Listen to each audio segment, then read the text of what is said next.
Welcome back to Indiana at the voice of college football. Hope you guys are doing well after that loss to the Notre Dame Fighting Irish. It's been a few weeks since I've been live, had a lot of stuff going on with Christmas and New Year's, stuff like that.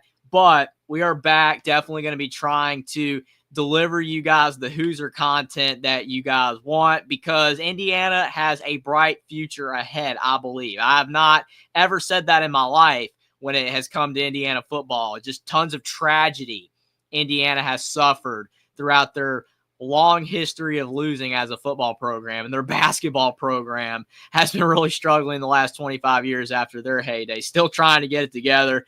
Don't know if it's going to happen with Mike Woodson. They got a big game tonight against Illinois. We'll have to see what happens in that game. But like I said, we're here to talk some football for Indiana. Definitely probably talk about some basketball in the future in some segments since, football is going to die down out of the spotlight once the national championship is over. But we'll still do some updates on Indiana football, see what things are being said maybe by Curt Cignetti, the national media, expectations for next season. But we still got to get the rear view, mirror out of this past season with Indiana, falling to Notre Dame. And I know it's a tough way to, in the season. You lose to Notre Dame, you make the playoffs. People are trashing Indiana, saying that they didn't belong. They should have never made the playoffs at all. I just have a hard time, saying that Indiana didn't belong. You talk about the fact that Alabama was one of the teams left out. It was SMU got in as well, a team that other people debated, but Indiana was really the one that people said shouldn't have been in for some reason, even though SMU had the bigger case of not making it. But South Carolina, Ole Miss, teams like that, people said should have been in. Miami, all those teams didn't really deserve to be in. I know that SEC fans, and yes, I'm a fan of the Alabama Crimson Tide. I've said that before, but based off what they did losing 3 games, they did not need to be in. Miami only lost 2, but they were in the weak ACC, did not make their conference championship game. Makes sense why they did not get in. But I don't really want to rehash that, like for the 80th time, because I've talked about it at length for the last month. But, I just feel worth bringing up for one of the final times to continue to defend Indiana's place in the college football playoff. Yes, Indiana's history is terrible. Yes, Indiana's not going to make as much money than if one of those other programs had got in, but Indiana deserved to make the playoff. Were they one of the 12 best teams?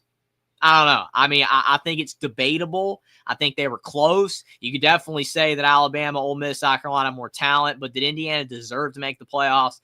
They absolutely did. And you know what? Even though they did get blown out for the most of the part of the game, they didn't embarrass themselves. Actually lost by one of the closer scores of all the playoff games. SMU got murdered. Other teams got absolutely destroyed. I don't think Indiana did all that bad. They only lost by 10 points to Notre Dame. So even though a lot of it was at the end when Indiana started turning it around, but it sets up the foundation for next season and beyond with Curt Cignetti. And I think that's the most important thing.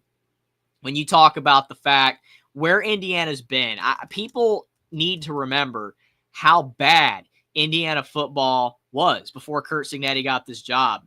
I really honestly cannot believe that people just seem to forget that. Well, Indiana, they didn't belong in the playoffs.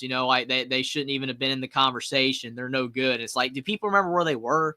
A team that couldn't even make a bowl game on a consistent basis. This is a much different team we're talking about. Even if next season Indiana goes 7-5, that is a fantastic season for Indiana football standards, especially when you look at throughout their history, they have a winning percentage of 42%. 42% is terrible. Like most programs, even programs that you don't even think of as being powerhouses, have 55, 60% winning percentage throughout their history, if they're at least somewhat of a decent program. Indiana, it's below 45%. So a 7-5 year would be among one of their better years. That's about as best as Bill Mallory ever got. And he's one of the, he is the winningest coach of all time in Indiana history, but he was one of the better coaches. Indiana had statistically better winning percentage with their coaches, but never one that won as many games as Mallory did. I just think when you look at that even a season like that next season for Indiana will be considered good. But, don't want to get ahead of ourselves when it comes to Indiana football for next season. Definitely got to talk about the recruiting class they have coming in. because it's very important in determining whether they are going to be good next season. But I just think everything that happened this past season, the fact that Indiana, we never would have thought they'd have been a playoff team. I had them going 7-5 this year. They outperformed all expectations, even with an easy schedule.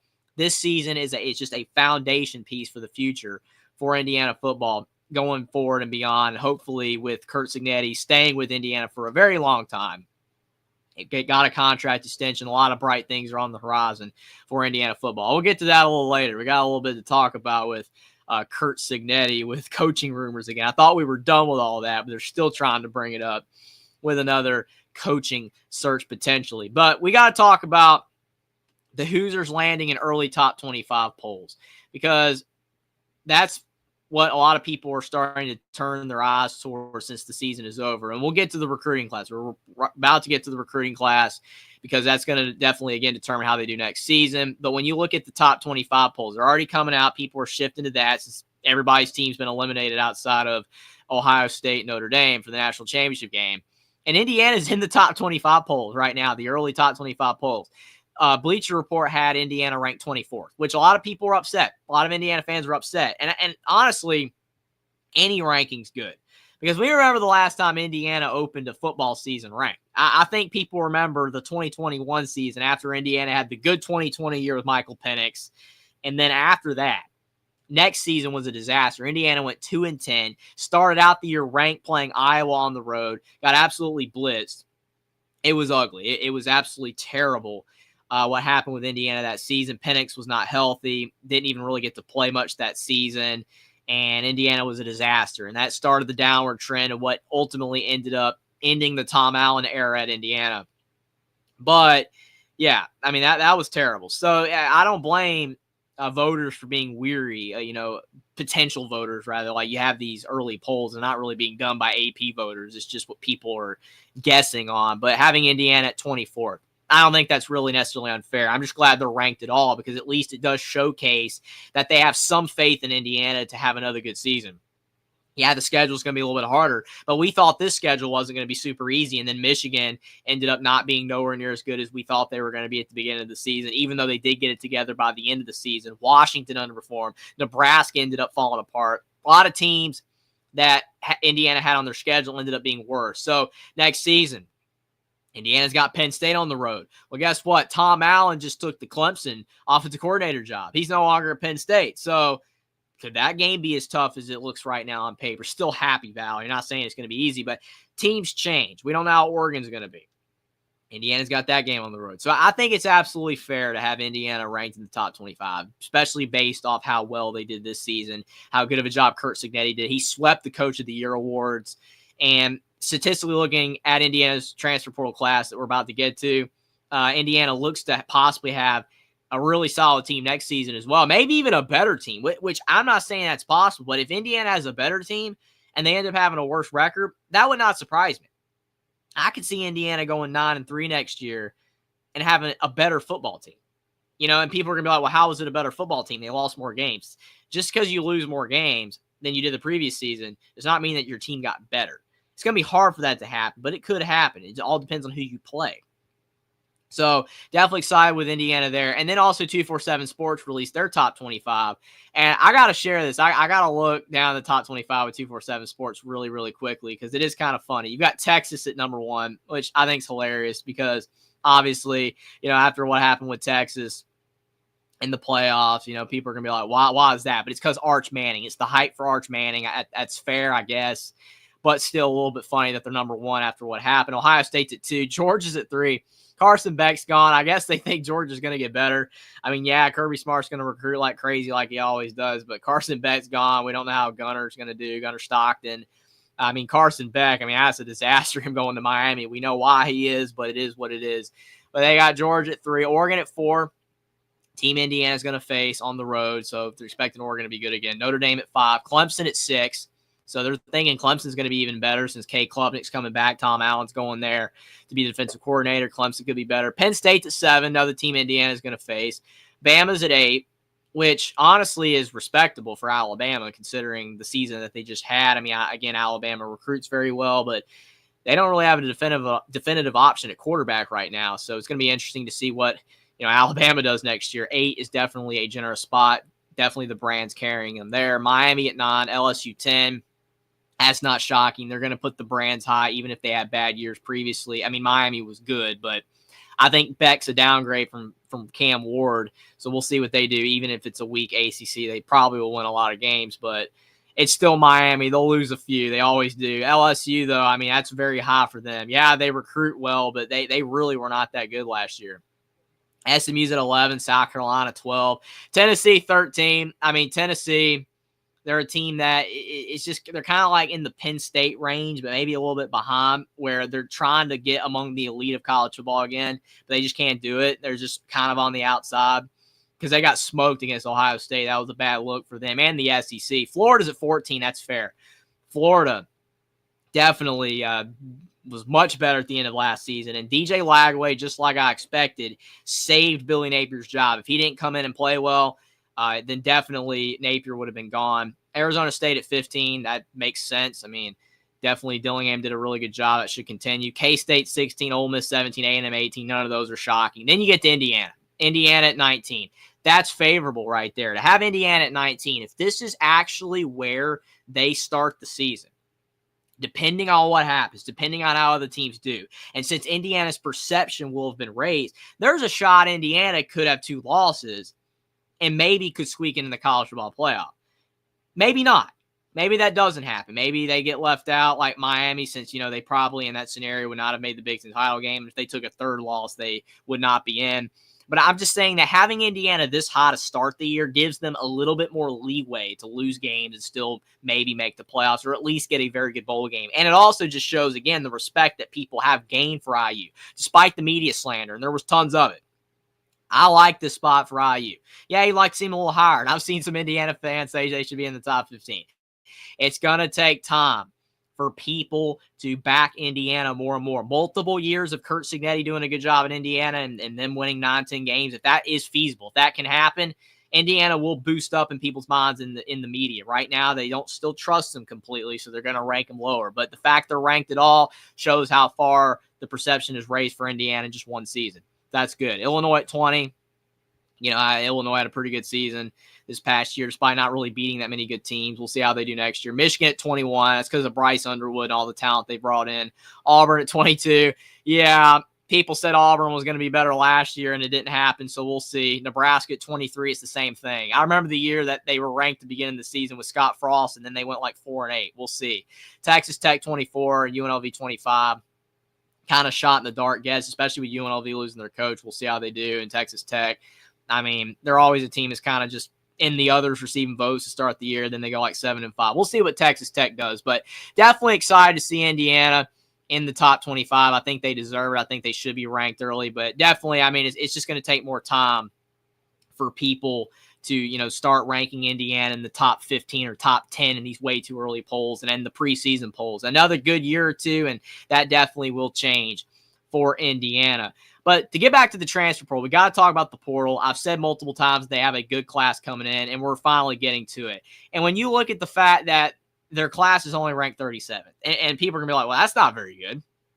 Their overall class is only 37. That means there's 36 teams that did better. That's true, but when you look at the fact that Tom Allen, most of his classes were ranked in the bottom, third of the Power 5. I mean, they'd have, classes ranked in the 60s. He only had, one top 30 class, and a lot of those guys didn't even stay. Kind of like when Jimbo had the number 1 class at A&M, he didn't keep none of them, so that didn't really do any good. Composite ranked 44 with the high school, but the transfer portal. And I know with Florida State, they brought in a lot of transfers this past season. It didn't work out, but I do trust Cignetti, based off what he did this season, that he's going to be able to bring in really solid players through the portal again. Only time will tell, obviously. I mean, they could have a bad season this year. We don't know. It's way too early to tell, but I do like the guys he's brought in through the portal. I've talked about the high school class already. Byron Baldwin, I mean, he's the highest rated guy out of the high schoolers, but none of them are really highly rated. But again, Cignetti, definitely, you got to trust his ability to recruit, since he's done such a good job. I like the fact they brought in a quarterback late and Jacob Bell on Christmas Day. That was a big get. Then you look at the portal. They just brought in Devon Boykin, a safety from NC State. Huge addition for Indiana because their safety room is weak. They did not have a lot of guys coming back for that. Now it is a lot deeper. They have a couple of solid guys at the top, but the depth was just not there. I like this addition for Indiana. Getting Holden Stays from Tennessee, a formerly highly rated guy, a guy that has had receptions at Tennessee. He's a big guy. I like this addition because Indiana's losing Zach Horton and a couple depth pieces. Indiana getting a corner and Rylan Gandy from Pitt. That's a solid addition. Tyler Morris.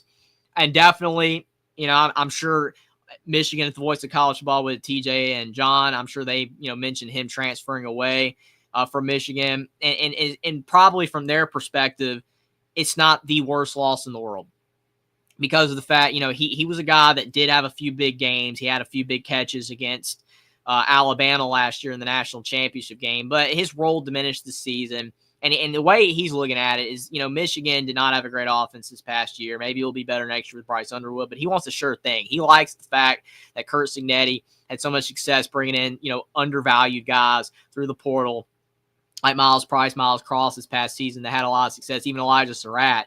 Tyler Morris, he's a very, very talented guy, has a lot of potential still to be an NFL player, and he probably would do better in an offense that's going to be more suited for his success this season. So not a very big loss for Michigan, and I'm sure they're not going to, really sweat this loss, but a big addition for Indiana. Khalil Benson's back. Love this, too, that Curt Cignetti went and got a couple guys that were at Indiana before. Khalil Benson went out to Colorado, thought that was a big mistake. He's coming back to Indiana. It's going to help out the O-line. Grant Wilson, backup quarterback from Old Dominion. He's going to be a backup quarterback. I like this addition because Indiana has an injury to Tyler Cherry. This should definitely help the depth of the quarterback room. Zim Mikowski, offensive tackle from Ohio State. JR and the other Ohio State guys in the voice of college football sure have talked about this move as well, and they've probably it's not that big a deal. I've talked to a ton of Ohio State fans like Stephen Cherry, Hummus Hero, a few others that have said he was a solid depth piece, but he never, when he really kind of got thrust into the rotation, didn't do too much for us, wasn't as good as the other linemen. Indiana has had success bringing in guys from other programs that didn't really play all that much, kind of like Trey Wettig from Wisconsin this past season. He's gotten a lot better, could be a draft pick. That's what Zim Mikowski's looking at. I think this is a big addition for Indiana. And how often do they get guys from Ohio State? You're getting a guy from Ohio State, you know that he's talented. So love the addition. Got Lewis Moore back. He's the other guy along with Khalil Benson. He's transferring back to Indiana. He was in Indiana a couple years ago. Then he went to Ole Miss. Now he's coming back to IU. Like the re-addition. They got a long snapper from Georgia State. Always got to have a good long snapper. Mekhi Jackson from App State. Underrated wide receiver addition. Had a lot of yards last season for a struggling App State team. Like the addition. And then here we go to the heavy hitters. Fernando Mendoza, the college quarterback transfer. Fernando Mendoza, a lot of people are mixed on him because some people are saying he was rated top 5 in this portal class. It was a weaker portal class. Georgia was looking at him. It's like, wow, Indiana got to go over Georgia. Was Georgia really looking at this guy? All these things have been said. Some people are like he's very accurate, but also he was sacked a lot. He does have some mobility, but I think more of his issues are because Cal's O-line was bad. Cal had a terrible O-line. But when you look at Curtis Rourke this past season, his size, his prototype, Fernando Mendoza is a little bit skinnier, but he is about the same prototype as Curtis Rourke. I think he's going to be able to run Indiana's offense very effectively, and he's going to be behind a much better offensive line, surrounded by much better talent. Yes, he's going to be playing tougher teams, but I think Fernando Mendoza is going to translate over to Indiana. And the fact that he ran the ball as well as he did at Cal from the quarterback position with a bad O-line, you're going to have that element to his game as well. He's much more mobile than Curtis Rourke, especially since Curtis Rourke played with a partially torn ACL this season. Love this addition. I think Mendoza is going to do very well. If he does struggle or get hurt, which, God forbid that would ever happen, then Indiana might have some problems, especially if Tyler Cherry can't play and you have to go with Grant Wilson, the Old Dominion quarterback.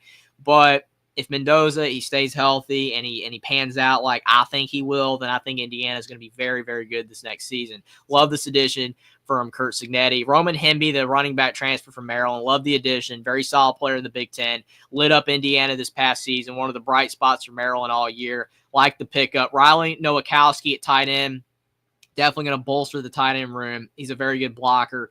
Dominic Ratcliffe, defensive line transfer from Texas State. Jose Wheeler, defensive line transfer from Western Kentucky. Yeah, those schools don't jump off the page, but you know what? Indiana brought in a bunch of guys from James Madison and smaller places than that this past season, and look at the season they had. So these guys were all conference players at their level. I think it's going to translate to the Big Ten. Usually, sometimes defensive guys do a little bit better on the front end. Lee Beebe Jr., running back, transfer from UAB. He's a speedster. He's a really good player. I like this addition. Mitch McCarthy, punter from UCF, cornerback of Marion Knight from Northern Illinois, and Brandon Frank, kicker from Texas State, round out the list. I like the fact that Indiana did everything they possibly could to fill all the holes now, not even waiting for the spring portal. Yeah, Indiana might lose a couple depth pieces. We'll see what Cignetti can maybe do in the spring portal additions, but most of these additions I really like. Yeah, there's a few guys that might not play that much. Maybe they'll just be depth pieces, but they got the depth taken care of. Indiana's got tons of depth now at every position, even safety since they got that final addition from NC State. And I don't really think there's a lot of weaknesses. I think Indiana added to some of the rooms that might be even better at some positions in this past season, maybe a little bit weaker at others. Some people are a little bit worried about wide receiver, but I think he did a really good job bringing in all these players. And definitely my standout guys are Fernando Mendoza, Roman Hemby. Really love the addition of Tyler Morris. I think the tight end from Tennessee is big too, and a couple of the D-line transfers. I really think that these are huge additions. Even the offensive tackle from Ohio State. Those are my top 7 transfer additions. I think that they're all going to be big for IU. And definitely, whether they pan out or not, is going to determine whether Indiana has a good season next year or not. If they underperform and go 6-6, people are a little upset about that, or whether they go maybe 9-3 or 10-2, it can maybe even make the college football playoff yet again. But we got to talk about one more thing before we end the show. Definitely appreciate you guys for being here. Glad to be back after a few weeks for the holidays. A lot of busy stuff going on. But we got to talk about something that's not going to happen more than likely. And if it does, I would be just so upset. Kersey Deddy is a Dallas Cowboys coaching candidate. This isn't going to happen. I'm already just going to preface and say that this is not going to happen.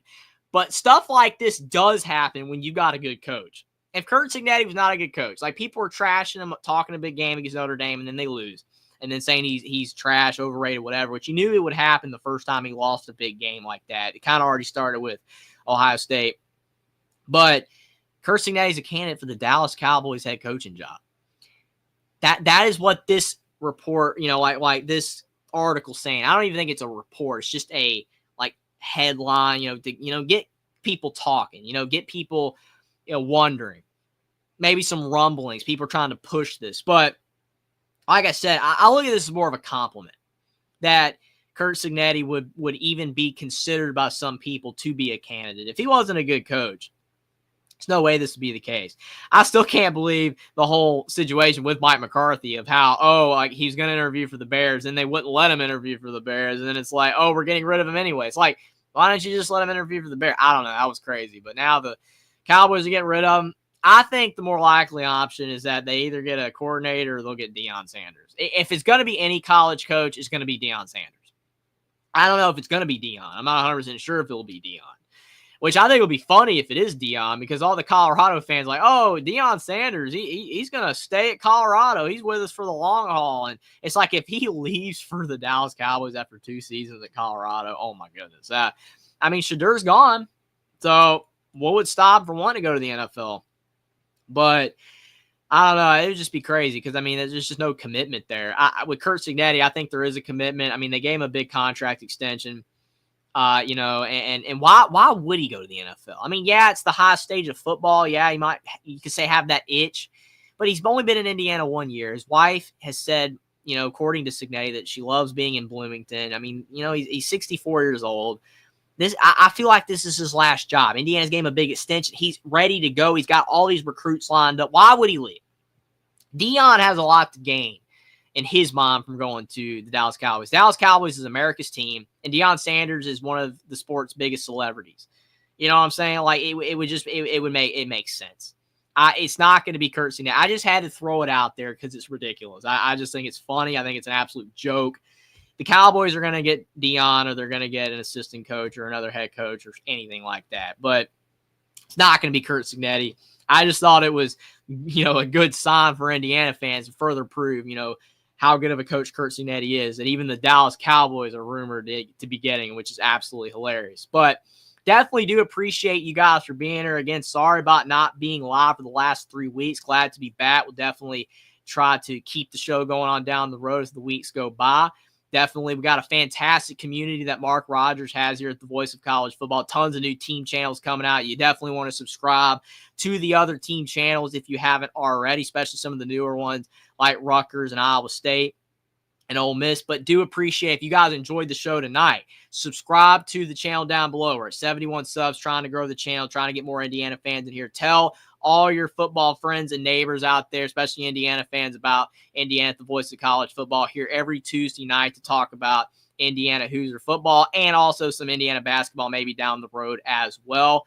And definitely it's going to be a wild ride to see what happens on whether Mike Woodson survives another year in Indiana basketball, and if Curt Cignetti can definitely have another great year for Indiana football and prove that this wasn't a one-year fluke. But we had Jackson here tonight. Appreciate you for being here, Jackson. Miami is a mid-attitude, absolutely, and for the most part, a mid-football team outside of a great stretch in the 70s, 80s, and 90s, and they're trying to get better, but still aren't there. Definitely subscribe to my YouTube channel. If you have not subscribed to my YouTube channel already, Only Talk Sports, definitely appreciate if you guys go check it out over there. Definitely me and Will, we do a show every week talking about college football, and I got other content coming down the pike on Only Talk Sports in addition to Indiana at the Voice of College Football. And take a look at my X account as well. Definitely post there as much as I possibly can. And also check out Alabama at the Voice of College Football. Every Thursday night, me and Jackson do an Alabama call-in show. It's always a fun time. Tons of regulars around at the Voice of College Football like Sean Garner, David, the Buckeye fan, tons of fans coming into the show. The real MVP. It's always a blast. Definitely appreciate the support over at Alabama with the Voice of College Football, and check out Johnny and Jackson's show they do every Monday. But again, every Tuesday night here at Indiana, the Voice of College Football. Definitely appreciate if you guys sub if you are enjoying the show. Jackson said about Mark Rogers' book. Check out Mark Rogers' book. Disputed National Champions, College Football's Historical 1990s Reset. For the college football fan in your life, go to the Amazon link. You definitely want to check out Mark Rogers' book. It's definitely the book for them, especially if they are an older college football fan and love the 1990s in college football. Definitely want to check out Mark Rogers' book. 5-star reviews all across the board. Mark Rogers is the voice of college football. You're not going to want to miss that. Cignetti's not going anywhere, said Jackson. I hope not. I never want that to happen. Talking Comics, appreciate you for being here. Indiana's going 10-2 next year with a loss to Penn State and Illinois back to the CFP. Hopefully that happens. I would take that. Take it in a heartbeat. 10-2, another CFP appearance. Let's keep the Hoosier train rolling with Curt Cignetti. Jackson, Deion Sanders will go to the NFL. It's not a matter of if and when. I agree 100%. It's absolutely going to happen. Trojan Fight, appreciate you for being here. So didn't Cignetti just sign an extension? He did. I know that doesn't mean that much anymore these days, and people are just bolting for jobs, but he did. It was a big extension. I think Curt Cignetti is definitely not going anywhere. He is definitely going to stay at Indiana despite all these rumors. Jackson, let's get Indiana, the Voice of College Football, 1,000 subs. Appreciate that, Jackson, a lot. We'll definitely see, Jackson. We'll definitely try to bring back another Gonzaga St. Mary's live stream. No promises, but on Only Talk Sports, I've done tons of Gonzaga St. Mary's shows. It's kind of like one of my big things I do over there. If you like college basketball, definitely, again, go check out my YouTube channel. Definitely appreciate it. We'll try to bring back that live stream. Thanks for the shout-out, Jackson, and shouting out the Alabama call-in show. So definitely appreciate that, Jackson.